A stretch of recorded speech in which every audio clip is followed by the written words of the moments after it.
예수님의 탄생 예고.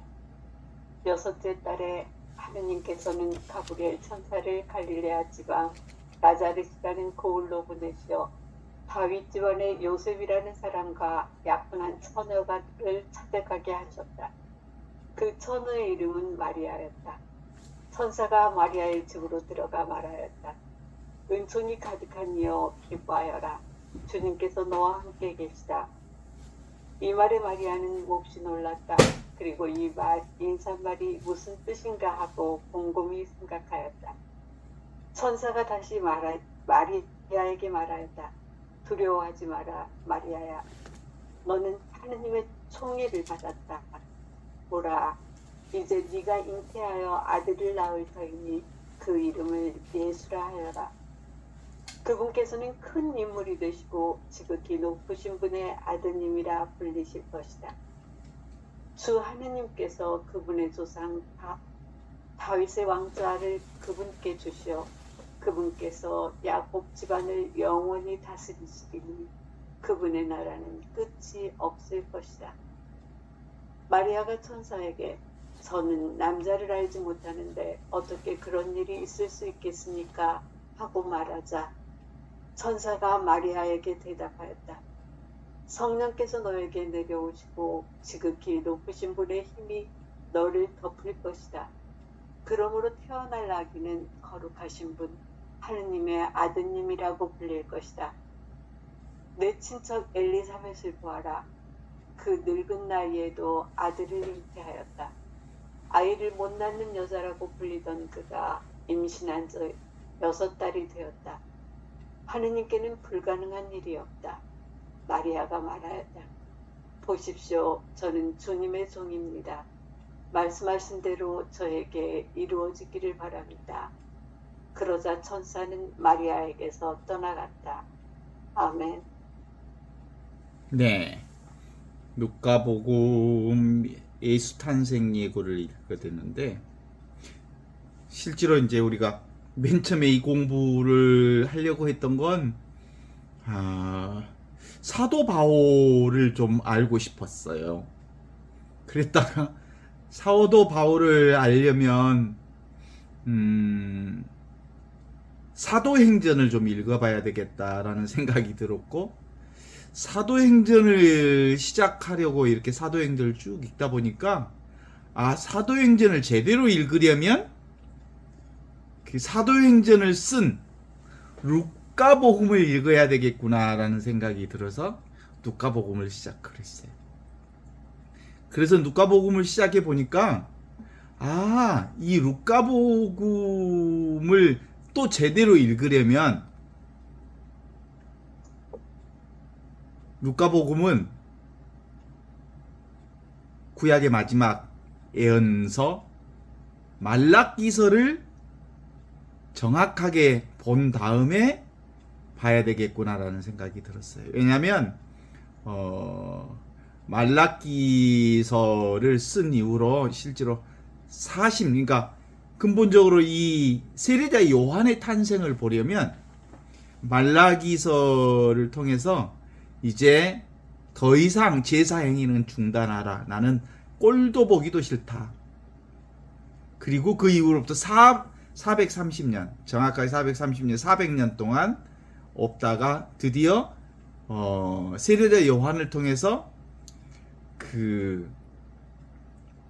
이 예언이 시작이 된 거예요. 자, 이게 어떤 형태냐면 실제로는 구약 성서와 신약 성서의 다리 역할을 해주는 것이 사실은 말라기예요.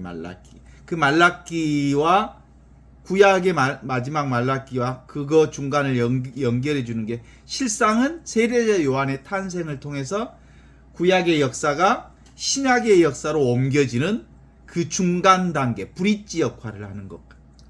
그래서 실제로는 말라기서를 보지 않으면 안 되겠다라는 생각이 들어요. 말라기서는 그 1장 1절에 이렇게 나오잖아요. 말라기는 사실은 뭐냐면 그 메신저예요. 메신저. 전달자 역할을 하는 분이죠. 군대 가면 이렇게 문서 수발병이 있어요. 문서 수발병이 이렇게 문서를 이동해 주는 그런 역할, 메시지 역할을 하는 사람. 그러니까 말라기서는 바로 그런 역할을, 메시지를 전달해 주는 역할을 하는 예언사의 마지막 부분이죠. 실제로는 1장 1절에 보면 말라기서 나 야훼가 너희를 사랑한다고 했더니 너희는 주께서 우리를 사랑한 것이 뭐냐 하는구나. 내 말을 들어보아라. 에사오는 야곱의 형 아니냐? 그런데 나는 야곱을 사랑하고 에사오를 미워하였다. 에사오가 살던 이렇게 갑자기 뭔 얘기를 하는 줄 알아요? 나 야훼가 너희를 사랑한다. 그러니까 야훼 하느님이 이스라엘 백성 너희를 사랑한다 그래. 그랬더니 이스라엘 백성들의 반응이 아주 묘해. 주께서 우리를 언제 사랑하셨다고 그럽니까? 우리를 사랑하기 위해서 뭘 한 바가 뭐가 있습니까? 이렇게 얘기하는 거예요. 지금 이 말라기서는 부부관계로 보면 이혼서에 도장을 찍기 전 단계, 신랑 하느님과 신부 이스라엘이 이제 이혼 도장을 찍는 거예요. 내가 너를 얼마나 사랑했는지 아느냐. 하느님이, 신랑이 얘기하니까 신부가 당신이 나 언제 사랑했어? 그렇게 하는 거예요. 그랬더니 이제 아브라함과 이삭과 야곱의 얘기를 펼치면서 사실은 아브라함이 이삭을 낳고 이삭이 장자로 가려면 인간 전통으로 보면 어디로 가야 돼요? 에사오 쪽으로 가야죠. 인간의 전통으로 보면. 그런데 인간의 전통이 아닌 하느님께서 직접 인간의 전통이 아닌 누구? 야곱을 택해서 하느님의 역사를 이루시는 거다. 그러면 이 얘기는 근본적으로 너희들의 바램과 하느님의 생각은 다르다. 이런 거지. 그러니까 인간은 자기들 생각대로 하느님이 움직여지기를 바라는 거잖아요. 그게 인간의 특징이에요. 지기들 마음대로, 지기 욕심대로, 지기 생각대로, 지기 의지대로 하느님이 자기 뜻대로 해주면 하느님 좋은 하느님이고, 자기 뜻대로 안 해주면 하느님은 우리한테 도와준 게 뭐가 있어? 우리한테 해준 게 뭐가 있어? 이렇게 막 하는 거예요. 그래서 근본적으로 이렇게 얘기하면서 결국은 마지막 사제들에 대한 얘기를 하거든요. 사제들이 완전히 재물을 흠없는 재물을 바치는 게 아니라 흠이 많은 재물들, 그리고 실제로는 재물이라고 하는 건 그런 거잖아요. 제사 때 재물을 바치는 것, 흠없는 재물을 바친다는 건데, 그 흠없는 재물을 바친다는 건 온통 자신을 바치는 게 재물의 형태거든요. 하느님으로부터 받은 것, 하느님께 되돌리는 것, 이게 재물 봉헌의 핵심이거든요. 그리고 이게 말라기서에 11조 얘기가 나와요. 11조도 사실은 10분의 1을 바친다는 말이 아니야.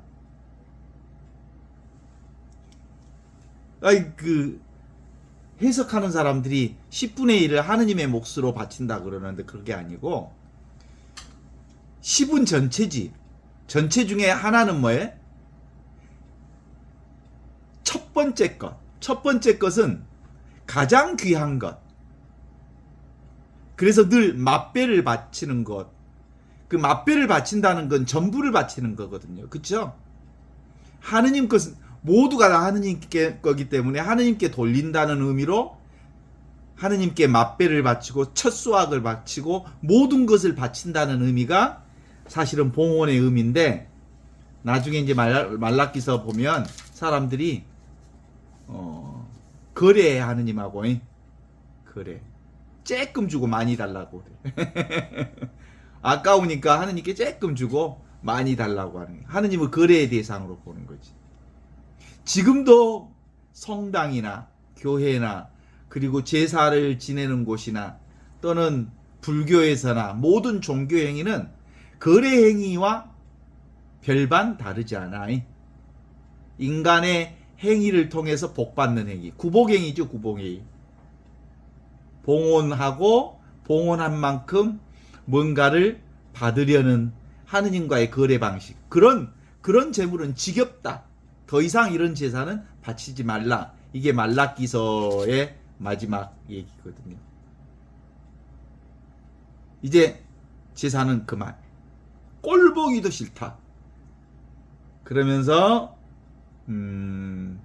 너희는 내가 호렙산에서 나의 종 모세를 시켜 온 이스라엘에게 나의 법과 규정을 계명을 되새기도록 하라. 야훼가 나타나는 날, 그 무서운 날을 앞두고 틀림없이 예언자 엘리야를 너희에게 보내르니, 엘리야가 어른들의 마음을 자식들의 마음을 어른들에게 돌려 화목하게 하리라. 그래야 내가 와서 세상을 모조리 쳐부수지 않으리라. 말라기야서를 통해서 엘리야를 보내서 메시아, 엘리야는 준비하는 사람이고 그 다음에 메시아를 보내겠다라고 하는 이 말라기야서의 예언이 누구를 통해서 이루어져요? 세례자 요한을 통해서 이루어진다는 거예요. 그러니까 세례자 요한은 어떤 분이냐면 구약과 신약을 이어주는 브릿지, 다리 역할을 하는 분이 세례자 요한이. 그러면 구약은 뭐예요? 야훼 하느님의 약속이 구약이고 그 구약이 예수님의 새로운 약속으로 연결되어지는 것이 신약이잖아요. 구약은 실제로 구약의 약속은 이스라엘 백성의 신앙의 아버지였던 아브라함을 통해서 하느님께서 이스라엘 백성 전체에게 약속해 준 바가 있어요. 네가 살던 고향 땅을 떠나라. 하란을 떠나라. 고향 땅을 떠나서 내가 제시해 준 땅으로 가면 너희는 하늘의 별처럼 땅의 모래알처럼 온통 자식의 축복을 받을 것이며 그리고 기름진 땅,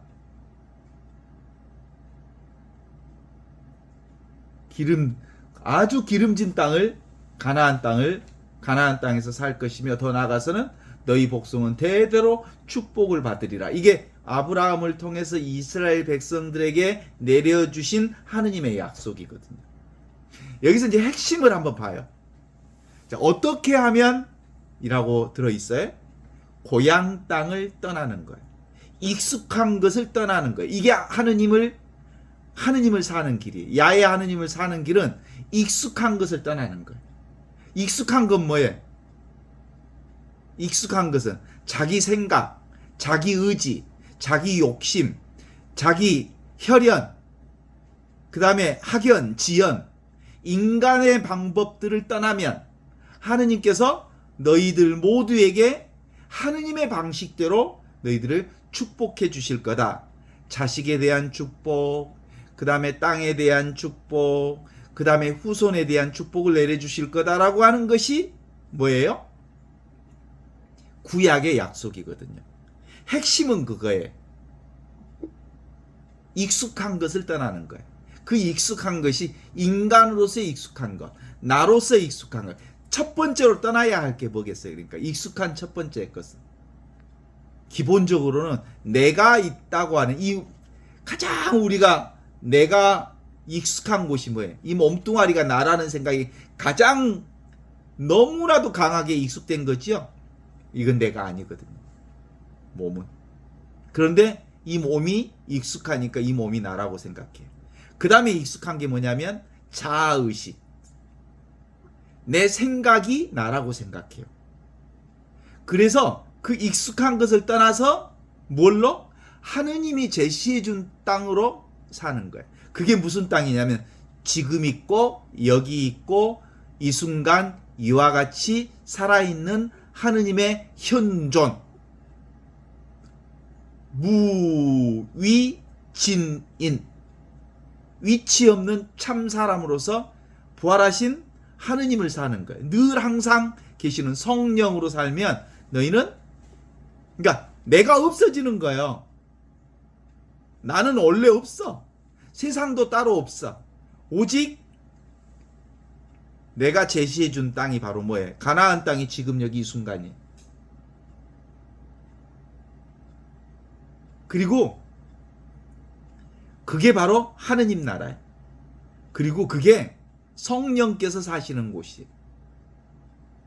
그게 바로 구약의 아브라함을 통해서 약속해 주신 구약이야. 그런데 이 약속을 지키려면 십계명을 제시해 주잖아요.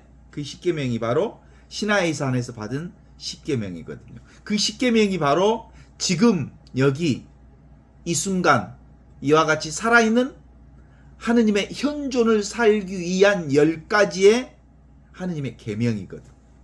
그런데 이스라엘 백성들이 이 계명을 지키면 되는 줄 알아요. 실제로 이 계명을 하느님께서 제시해 준 것은 지금을 살고 여기를 살고 이 순간을 살고 살아계신 하느님을 살고 그리고 이와 같이 성성하게 살아있는 지금 이 순간 나로 사는 것.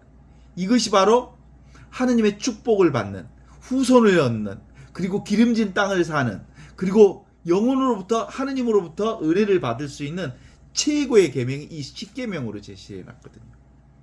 그런데 그것을 계명신앙으로 바꿔버렸어요.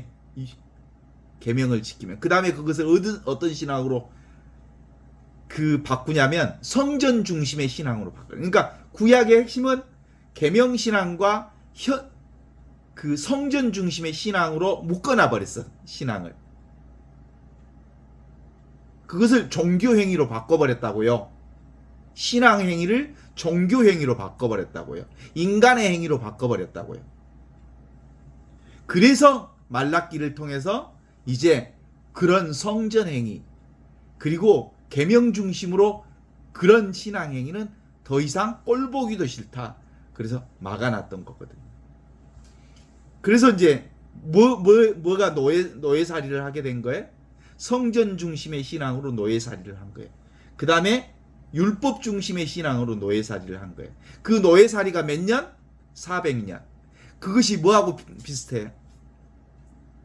이스라엘 백성들이 에집트에 이동해서 에집트에서 400년 동안 노예살이를 하다가 모세를 통해서 출애굽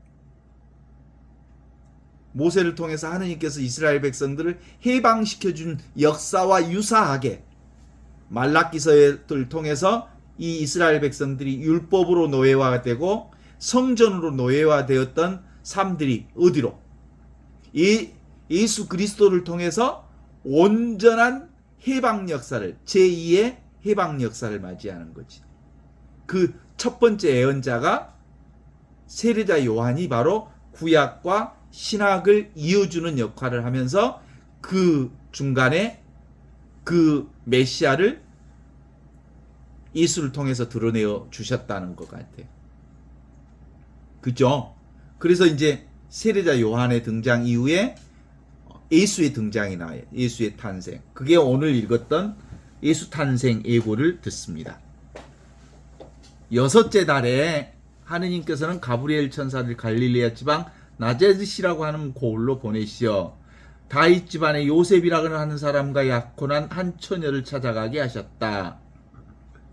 가브리엘 천사가 마리아에게 나타나서 은총이 가득하니여 기뻐하여라, 주님께서 너와 함께 계신다. 이 말을 들은 마리아는 몹시 놀랐다. 이 인사말이 무슨 뜻인가 곰곰이 생각했다. 마리아가 말했다. 천사가 마리아에게 말했다. 두려워하지 마라 마리아, 너는 하느님의 총애를 받았다. 보라, 이제 잉태하여 아들을 낳을 테니 그의 이름을 예수라 하여라. 그분은 큰 인물이 되시고 지극히 높으신 분의 아드님이 될 것이다. 주 하느님께서 그분의 조상 다윗의 왕자를 그분께 내려주시어 그분께서 야곱의 집안을 영원히 다스리리라. 그분의 나라는 끝이 없을 것이다. 이렇게 얘기를 하죠. 실제로 루카복음 1장은 누가복음 중에서도 가장 긴 장이에요. 1장이 80절까지 있어. 80절. 그러니까 이 루카복음 1장에 실제로 루카복음 1장에는 6가지 얘기가 들어있어요. 1절부터 4절까지가 서론이라고 한다면 5절에서 25절까지는 세례자 요한의 탄생을 얘기하고 26절에서 38절까지는 예수님의 탄생 예고를 얘기하고 39절에서 56절까지는 마리아가 엘리사벳을 찾아보심을 드러내고 있죠. 그리고 그 중간에 마니피캇이라고 하는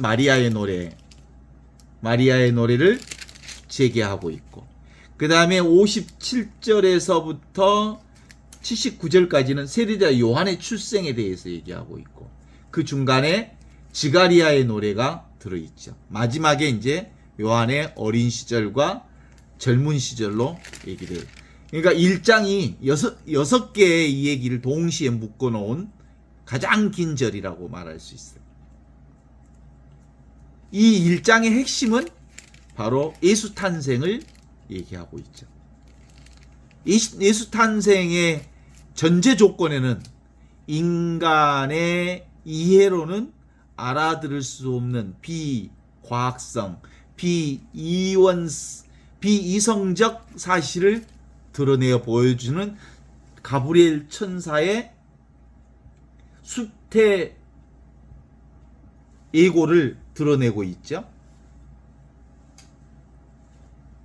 어때요? 봐봐요. 지가리아와 엘리사벳 얘기는 사실은 불임일 수 있겠지만 불가능한 일은 아니잖아요. 그렇죠? 아무리 나이를 많이 먹은 사람도 또 미국에는 83세 노인이 아이를 낳은 경우도 있고, 우리나라에서도 70대 중반에 아이를 낳는 여자도 있었다거든요. 그러니까 실제로는 가능한 일이기도 해요. 노인이 애를 낳는다는 것이 완벽하게 불가능한 건 아니죠, 인간적으로. 그러나 마리아 동정녀가 잉태하여 아들을 낳으리니, 이건 인간의 이해로는 불가능한 얘기입니다. 그죠? 동정녀가 어떻게 얘기를 낳아?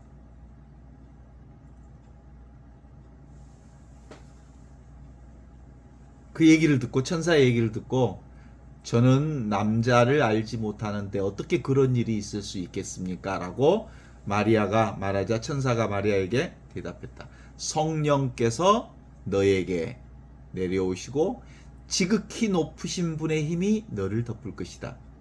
그러므로 태어날 아기는 거룩하신 분, 하느님의 아드님이라고 불릴 것이다. 그러면서 이제 내 친척 엘리사벳을 보아라. 그는 늙은 나이에도 아들을 잉태하였다. 이 아들을 잉태한 것은 기본적으로 인간의 일이 아니라 누가 한 거다? 하느님이 하시는 일이다.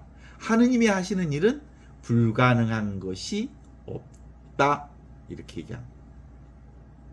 실제로 동정녀가 잉태하여 아들을 낳는다고 하는 이 신앙 고백은 실제로는 이해할 수 없는 사건이죠. 이해할 수 없는 사건. 그래서 우리가 그 신앙 고백할 때도 그렇게 하잖아요. 전능하신 천주 성부 천지의 창조주를 믿나이다. 그의 아들 우리 주 예수 그리스도 성령으로 동정녀 마리아께 잉태되어 나시고 본시오 빌라도 차에서를 고난을 받으시고 동정녀 마리아에게서 잉태된, 그래서 꼭 동정녀 마리아에게서 잉태되어 나시고 사흘 만에 뭐 이렇게 이 동정녀 마리아에서 잉태되어 나신다는 게 신앙 고백의 아주 중심 주제로 들어가 있어요. 이게 핵심입니다. 동정녀가 잉태하여 아들을 낳는다. 그래서 이 동정녀가 잉태한다는 이 말이 바로 성령께서 잉태하신다는 거고, 성령은 뭐예요? 지금 여기 이 순간 살아있는 하느님이 잉태하셨다는 거예요. 하느님으로부터 온 분이시. 그래서 예수님은 누구요? 인간에게서 온 분이 아니고, 우리는 보통 육체 중심으로 보잖아요. 몸 육체 중심으로 보니까 마리아와 요셉이 아버지이고 그 육체적 결합을 통해서 예수가 온 걸로 경험하지만 그건 육체를 중심으로 해서 보면 그렇게 이해하는데 이 예수가 오는 일은 육체의 결합을 통해서 왔다는 것이 포인트가 아니고 지금 여기 이 순간 살아계신 하느님의 현존인 성령을 통해서 오셨다. 이게 핵심이거든요. 동정녀가 잉태했다 이 말은 인간으로 오지 않았고 인간 거기서 인간의 육체적 방법이 아닌 뭘로 온 거야? 하느님이 보내주셨다. 자, 그러면 육체를 부정하는 게 아니에요. 자, 우리 어머니 부모님 한번 생각해봐. 지금 눈앞에 부모님 떠오르죠? 그 부모님 누가 낳았어? 내가 낳았죠? 지금 여기서 난 거죠? 지금 여기 눈앞에 있는 이 자리, 이 성령의 자리거든요. 하느님의 자리. 여기서 지금 떠올리면 부모님이 이렇게 떠올라.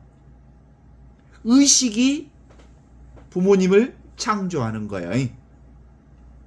모든 것은 우리는 육신으로 중심으로 보면 어떻게 호로자식이지 내가 부모님을 낳았다고 하면. 그런데 지금 이 신앙으로 보면 지금 여기 이 순간 살아있는 하느님의 현존인 이 의식, 순수 의식이 하느님을 부모님을 이렇게 내가 의식하니까 여기에 떠오르는 거죠. 이 세상도 나와 이 세상도 내가 의식하니까 있는 거잖아요. 지금 의식 이 자체가 성령이에요. 성령으로 태어나는 거죠. 그래서 근본적으로는 이 생각 없는 자리, 이게 동정녀의 자리, 인간의 생각이 전혀 들어가 있지 않는 자리, 순수 의식의 자리에서 바로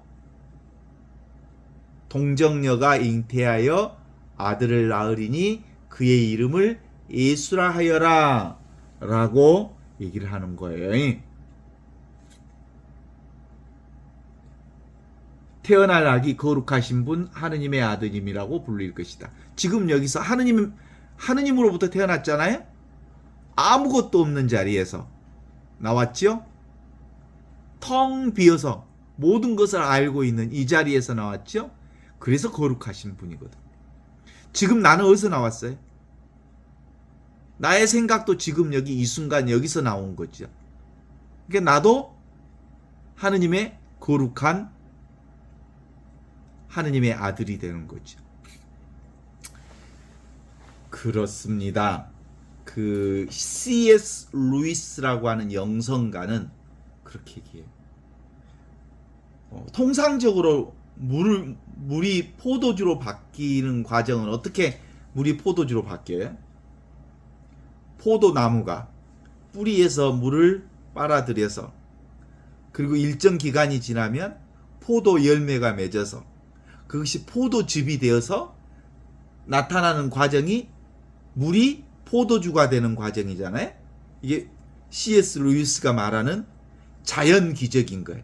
물이 포도주로 바뀌는, 포도즙으로 바뀌는 게. 늘 우리는 이 기적을 살고 있죠. 물이 포도주로도 바뀌고, 물이 바닷물로도 바뀌고, 물이 설탕물로도 바뀌고, 물이 온갖 변화를 경험하는 경험들을 하고 있단 말이에요. 그런데 가나의 혼인잔치에서는 물을 포도주로 바꾸는 기적을 했잖아요. 물을 항아리에 집어넣어라. 그래서 그게 바로 하느님의 일상적 기적을 이 물을 포도주로 바꾸는 기적을 통해서 매일 우리가 경험하는 일상적 기적을 드러내 보여주셨다. 이게 가나의 혼인잔치에서 물을 포도주로 바꾸는 기적이다. 이게 C.S. 루이스가 말하는 일상의 기적.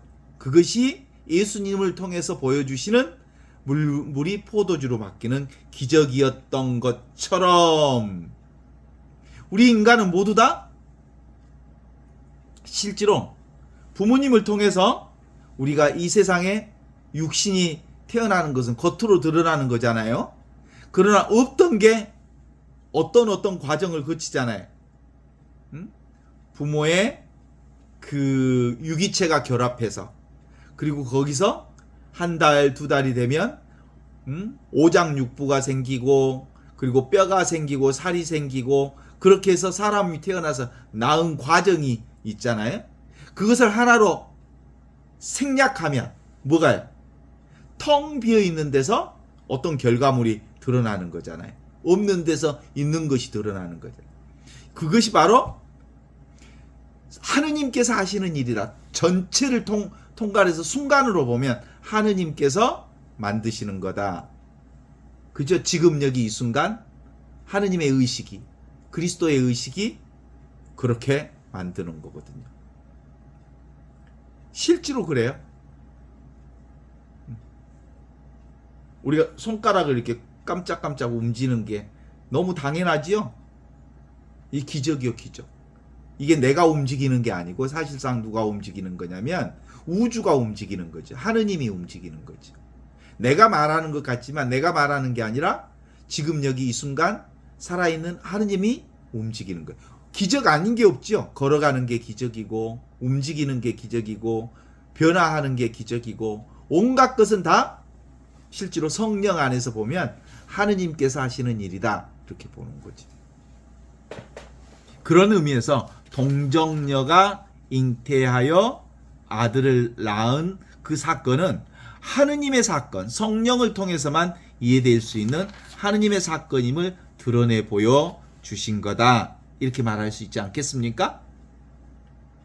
그래서 인간의 생각으로, 인간의 의지로, 인간의 노력으로, 인간의 어떤 행위를 통해서 예수님이 오신 게 아니고 성령을 통해서 오셨다는 것이 바로 동정녀가 잉태하여 아들을 낳는 일, 이게 그렇게 경험되어지는 거지.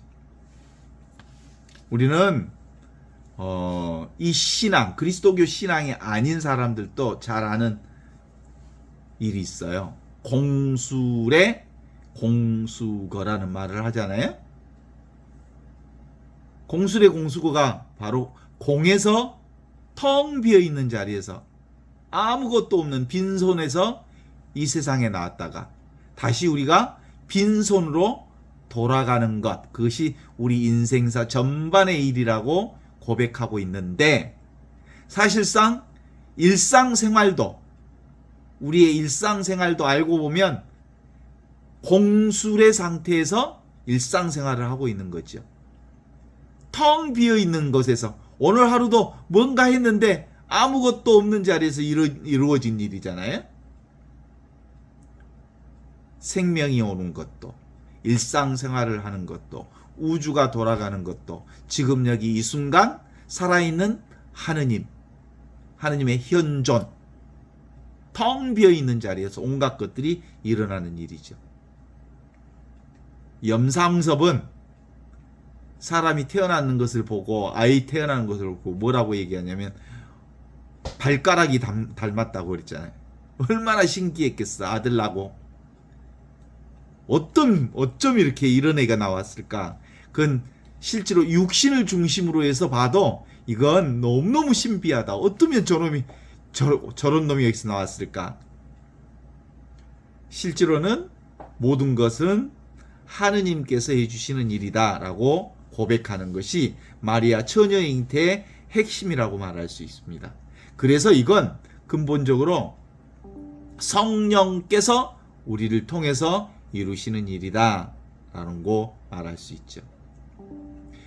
그래서 사도 바울은 고린토전서 12장 3절을 통해서 성령이 아니고서는 아무도 예수 그리스도를 주님이라고 고백할 수 없다, 이렇게 얘기하는 거거든요. 지금 여기 이렇게 살아계신 하느님의 현존, 성령을 통해서만이 바로 지금 여기 이 순간 이와 같이 살아있는 하느님의 의식이 우리의 모든 것들을 결정한다고 하는 고백을 할 수 있게 되는 거죠. 오늘 우리가 미사할 때도 그렇게 고백했잖아요. 생각과 말과 행위로 많은 죄를 지었으며 자주 의무를 소홀히 하였나이다 라고 고백했듯이, 실제로 우리는 우리의 생각이 난 줄 알고, 우리의 말이 난 줄 알고, 우리의 행위가 내가 하는 행위인 줄 아는 것, 이 허물 중에 가장 큰 허물이요, 내 생각으로 살지 않아요. 사실은 내 생각은 지금이 아닌 자꾸 과거나 미래에 빠져 있고, 나의 언어도 자꾸 과거를 규정하고 있고, 나의 행위도 자꾸 내가 무언가를 한다고 생각할 뿐, 실제로 내가 하는 행위는 아무것도 없습니다.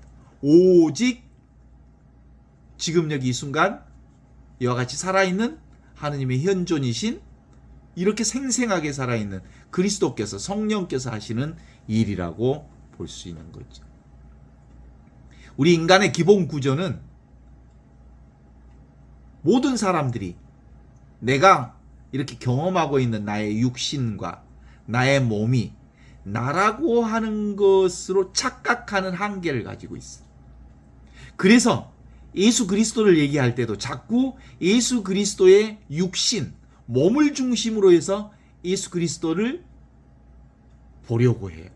예수 그리스도는 몸이 아닌 성령으로만 예수 그리스도를 만날 수 있어요. 예수 그리스도가 탄생하는 것 역시 성령으로만, 지금 여기 이 순간 살아있는 하느님의 현존을 통한 성령으로만 경험할 수 있는 거죠. 그게 바로 예수 복음이고 예수님의 가르침이죠. 이게 우리 인간의 한계죠. 몸이 나라는 한계, 육체가 나라는 한계, 이 세상이 따로 있다고 하는 생각, 그런 거 없어요. 잠시 그림자처럼 드러났다 사라질 뿐이지.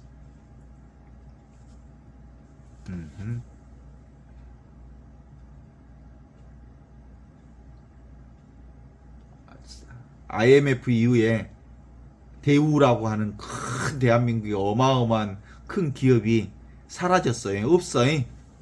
영원히 갈 것 같은 대우가 사라졌어. 지금 삼성도 언젠가 사라질 거예요. 영원할 것 같은 그 무엇도 아무것도 없을 거예요. 실제로 영원한 것은 지금 있고 여기 있고 이 순간에 있는 바로 텅 비어 있으면서 모든 것을 아는 이것만 영원한 거죠. 우리는 아직도 우리의 한계 중에 하나는 위치, 지금 여기 이 자리에 있는 육신의 나를 기점점으로 해서 내가 있고 나 아닌 것을 남으로 규정하는 일들이 실제로 우리 삶의 가장 큰 우상 중에 하나입니다. 이 우상을 떨쳐버릴 수가 없어서 우리가 이 세상에 있는 시간과 공간 안에 있는 나로 자기를 한정시켜요. 그런데 실제로는 우리는 시공간 내에 있으면서 시공간을 초월하신 성령과 함께 성령 안에서, 그리스도를 통하여 그리스도와 함께 그리스도 안에서 성령과 더불어 지금 여기 이 순간 살아있는 하느님의 현존을 살고 있는 거예요. 이게 바로 오늘 누가가 예수 탄생을 고백하면서 성령께서 나에게 내려오시고 지극히 높으신 분의 힘이 너를 감싸 주실 것이다. 그러면서 하느님께서 하시는 일은 불가능한 일이 없다라고 가브리엘 천사의 수태 예고를 들으면서 마리아가 이렇게 말하죠. 보십시오, 저는 주님의 종입니다. 말씀하신 대로 저에게 이루어지기를 바랍니다. 그러자 천사는 마리아에게서 떠났다. 이 마리아의 순종, 이게 뭐예요? 이게 현존신앙인 거예요. 하느님이 지금 계시고 하느님이 여기 계시고 하느님이 이 순간 이와 같이 나와 함께 계시는 임마누엘 하느님이심을 믿습니다. 그러니 그렇게 이루어지기를 바랍니다. 라고 하는 것이죠. 이게 근본적으로 그 온전한 이 동정녀가 잉태하여 아들을 낳는다고 하는 인간의 생각을 떠난 생각 없는 자리, 이 자리를 통해서 들어온 거거든요. 그게 근본적으로는 인간의 소유는 불가능합니다. 우리의 생각으로는 불가능합니다. 전적으로 하느님께서 해주시는 거죠. 그러니까 예수가 이 세상에 탄생한 일은 누구 일이다? 인간의 일이 아니에요. 하느님의 일이. 그러면 내가 이 세상에 온 일은 인간의 일이야? 이것도 인간의 일이 아니에요. 하느님의 일이죠. 이 세상에 어떤 것도 인간의 일은 없어. 그건 다 생각이야.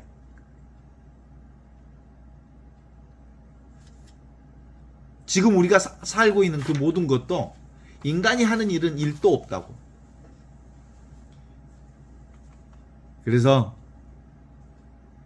늘 나도 변하고 세상도 변하고, 그러나 나와 세상을 보는, 나와 세상을 듣고 있는, 나와 세상을 경험하고 있는 이것은 절대로 변하지 않는, 항상 있는, 언제나 있는, 천지창조 이전부터 있었고 지금도 있고 영원히 있을 이 허공돌이 텅 비어 있으면서 모든 것들을 다 알아차리는 공적 영지, 진공묘유한 이것이 바로 성령께서 우리에게 전해주시는 뭐예요?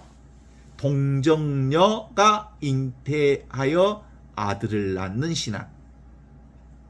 지금 여기 이 순간 살아있는 현존 신앙이 바로 예수를 잉태하였고, 예수가 지금 여기 우리와 함께 계시고, 예수가 지금 여기 이 순간 그리스도로서 우리의 삶을 전하고 있는 거죠. 따라서 하느님은, 그리스도는, 예수님은 전할 수도 없고 얻을 수도 없는 거예요. 실상은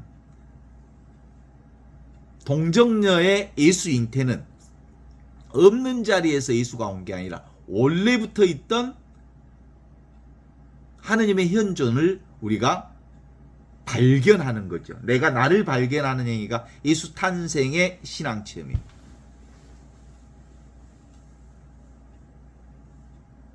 그죠? Here and now. 지금 여기가 바로 예수가 태어난 자리. 거기가 우리의 집 주소입니다. 우리는 집 없는 집에서 이렇게 살고 있습니다. 집이라고 할 수 없는 집, 어떻게 규정되지 않는 집, 늘 있는 집, 따로 어떤 집을 내 집이라고 말할 수 없는 집. 그래서 전체가 이 나의 집으로 드러나 있죠. 이걸 이제 본래 면목이라고 하고, 이 자리가 바로 그리스도가 태어난 자리입니다. 이게 그동안 성전 중심의 신앙에 묶여 있었던 사람들에게 예수님 그렇게 얘기하죠. 이 성전을 허물어라. 내가 사흘 안에 다시 세우겠다. 그때 말하는 이 사흘 안에 다시 세우겠다라고 하는 성전이 뭐예요? 지금 눈앞에 있는 이 성전을 얘기합니다. 따라서 몸과 육체는 내가 아닌 거지. 그래서 예수는 몸과 육체로 온 게 아니라 지금 여기 이 순간 살아있는 하느님의 현존.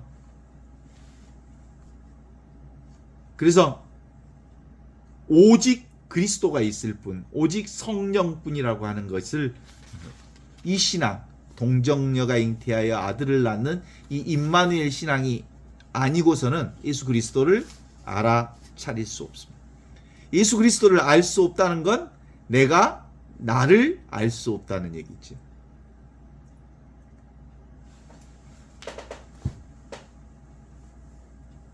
나에게는 오직 뭔만 있어요? 지금 여기 이 순간 살아계신 하느님 그리스도뿐입니다.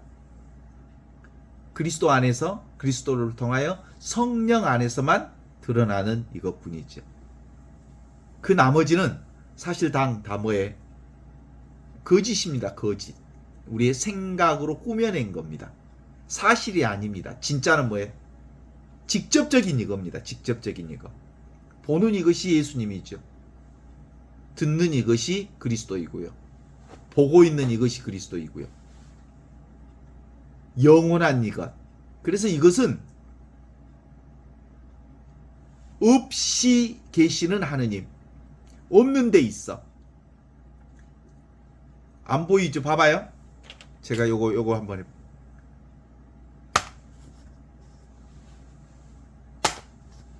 이게 중력이라고 하는 겁니다. 중력은 안 보이지요?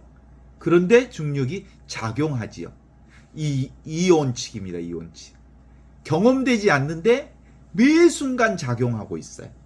이게 바로 없이 계시는 하느님의 특징이죠. 인간은 대상으로 육체로 뭘 찾지만 실제로는 알 것도 알지도 못하는 이것이 모든 것을 다 알려주고 있는 이 참나. 이게 예수 그리스도를 통해서 이 세상에 새로운 구원의 복음, 이 날을, 이 해방의 날을 알 때 비로소 나는 어디에도 묶이지 않는 진리가 너희를 참으로 자유케 하리라 하신 이 진화를, 진짜 나를 살 수 있는 거거든요. 그래서 실제로 동정녀가 아들을 낳으리니 라는 말은 육체는 내가 아니다. 세상은 내가 아니다. 눈에 보이는 것은 내가 아니다. 오직 진짜 나는 눈에 보이지 않는 것, 들리지 않는 것, 경험되지 않는 그것이 모든 것을 경험하게 하는 그걸로 이 세상에 왔다는 얘기로 예수의 탄생을 마리아의 동정성을 통해서 얘기하고 있습니다.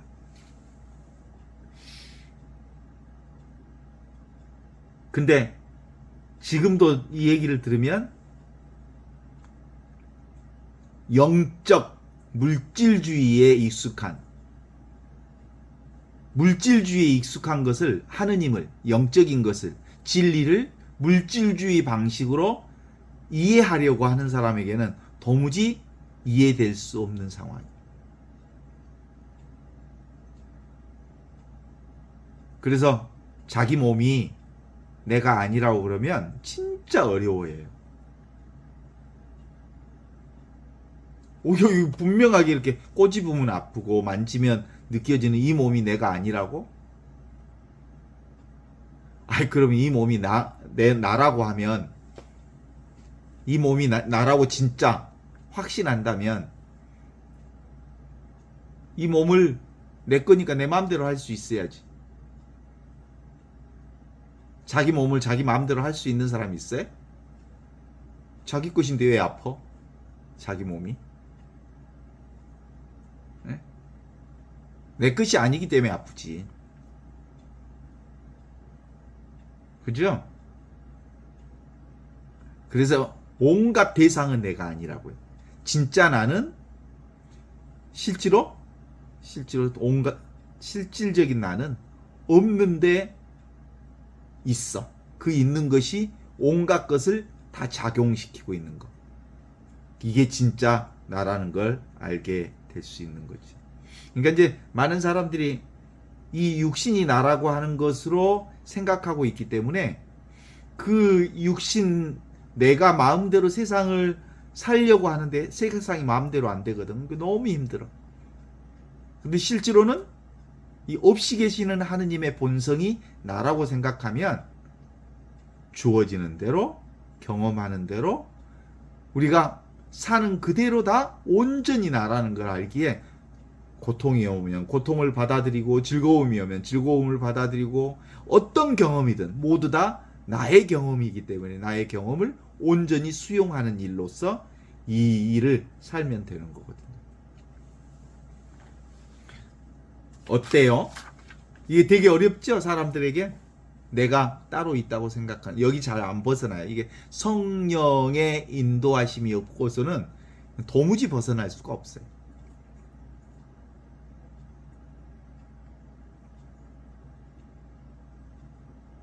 여러분, 고가 왜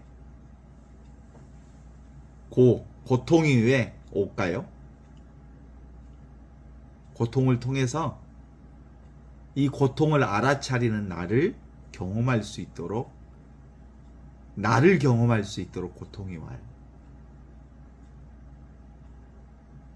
나는 고통이 아니에요.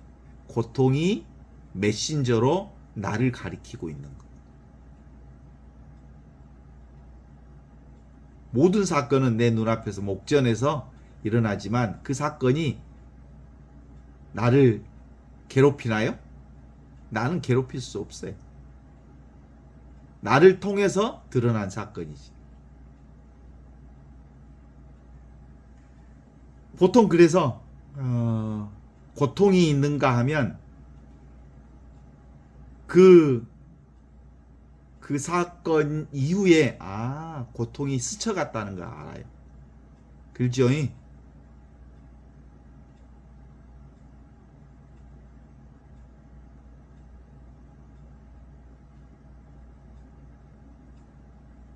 분별할 때만 있다고. 의식할 때만.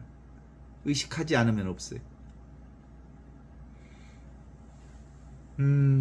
모든 것들이 이렇게 그 몸을 통해서 모든 것을 인식하는 방법으로 있기 때문에 예수 동정녀가 잉태하여 아들을 낳는다는 말을 실제로는 사람들은 체험할 수가 없어요.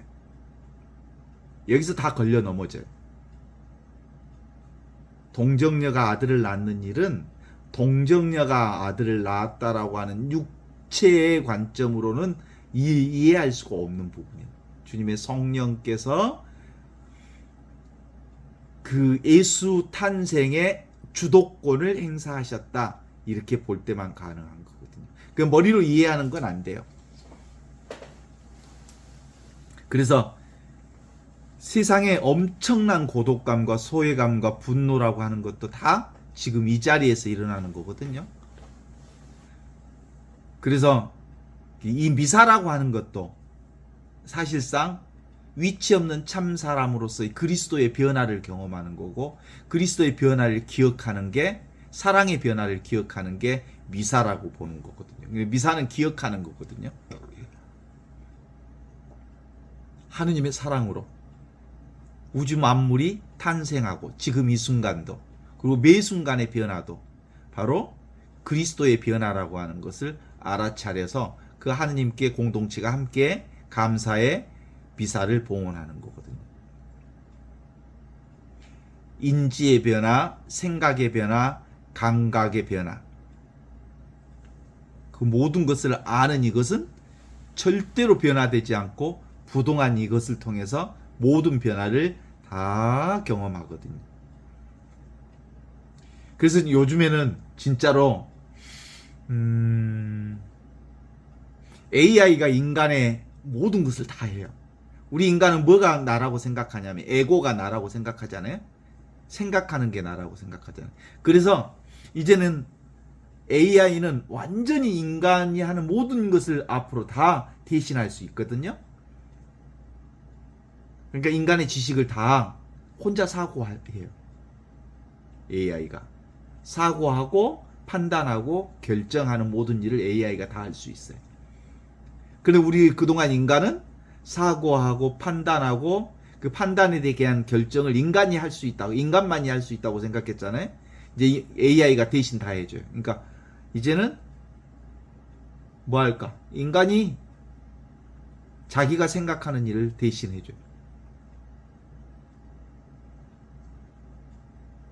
그 다음에 두 번째로 인간의 직업을 거의 90% 이상을 이제 AI가 다 해줄 거예요. 그러면 인간의 지식도 AI가, 인간의 직업도 AI가, 그 다음에 인간이 인간이라고 할 수 있는 것은 과거의 기억을 가지고 나라고 하는 것을 알 수 있었거든요. 그러면 인간도 사실은 AI가 대체해요.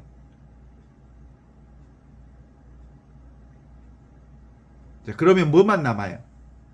실제로 인간은 지금 여기 이 순간 살아있는 본성의식을 정확하게 깨달아 알면 인간이 훨씬 더 자유자재한 삶을 살 수 있죠.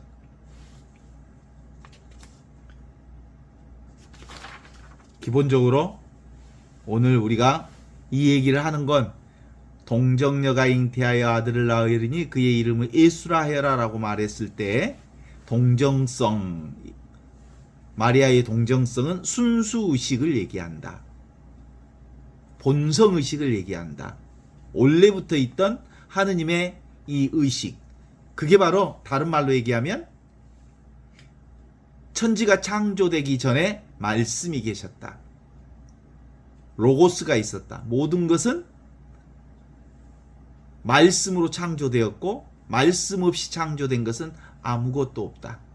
그럼에도 불구하고 인간들은 말씀으로 창조된다기보다 뭘로 봐? 인간의 생각으로 세상을 보는, 어둠에 자기 의지로, 자기 생각으로, 자기 욕망으로 세상을 보는 어둠으로 살고 있었지만 결국은 어둠이 빛을 이겨본 적이 없다. 결국은 영원한 생명은 지금 여기 이 순간 위치 없는 참사람인 로고스, 말씀으로 온갖 것들이 창조되어짐으로써 예수 그리스도도 바로 지금 여기 이 순간 로고스의 자리, 말씀의 자리, 순수의식의 자리, 본성의식의 자리, 본래 면목의 자리를 통해서 예수 그리스도의 탄생을 얘기하고 있다고 말할 수 있죠. 동의하십니까? 그래. 인간의 육신을 나라고 생각하는 그 누구도 동정 마리아가 처녀가 잉태하여 아들을 낳는다는 말은 도무지 이해할 수가 없어요. 육신으로 보면 이해할 수가 없어요. 그래서